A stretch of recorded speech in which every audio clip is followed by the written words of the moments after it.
Kreu i Partisë Demokratike Sali Berisha ishte në Berat ku mbajti takimin përmbyllës të fushatës për zgjedhjet e 11 majit. Para mbështetësve të shumt, Berisha bëri zotimin se në qeverisjen e ardhshme arsimi do të kthehet në prioritet kombëtar, duke premtuar një sistem modern që garanton punësim për të rinjt. Ai njoftoi gjithashtu ofrimin e një granti prej 5.000 eurosh për çdo biznes të ri. Sistemi arsimor i Shqipërisë do të jetë sistemi më modern, sistemi që punëson dhe universitetet dhe shkollat do funksionojnë në një partneritet të plot me ndërmarrjet publike dhe private dhe do përfitoj mbështetje shtetërore për të gjithë praktiken që do garantoj për studentët që ndjekin dhe të diplomuarit që ndjekin këto praktika. 5.000 euro grant për çdo të ri që projekton për të nisur një biznes në Shqipëri.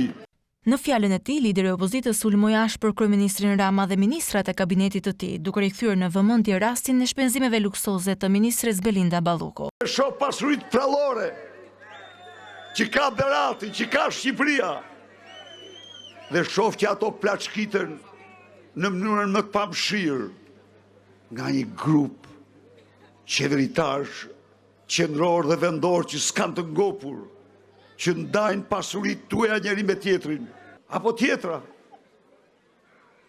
Makinën, për të lapë prapanisën e makinës, 10.000 euro në muaj, të smurët vdesin në spitale.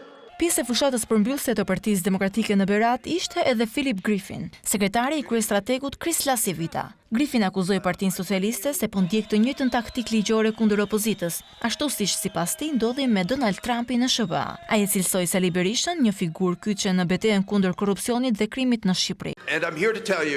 Dhe jam këtu për t'ju thënë se Amerika është shumë interesuar për çfarë po ndodh në Shqipëri dhe konkretisht për zgjedhjet e 11 majit të dielën. Socialistët në Amerikë përpoqën me anë të sistemit ligjor të shkatërrojnë Donald Trumpin. Dhe tani kam dëgjuar se socialistët këtu në Shqipëri po përpiqen të përdorin po të njëjtat marifete, por nuk do t'ja dalin ban këtu. Doktor Berisha nuk do të rreshtë së luftuari për ta marrë Shqipërinë nga duart e politikanëve të korruptuar dhe nga narkotrafikantët. Berisha tha se Shqipëria është e para në vendet që nuk janë në luftë për numrin më të lartë të lajmeve të zymta me vdekje më shumë se sa lindje.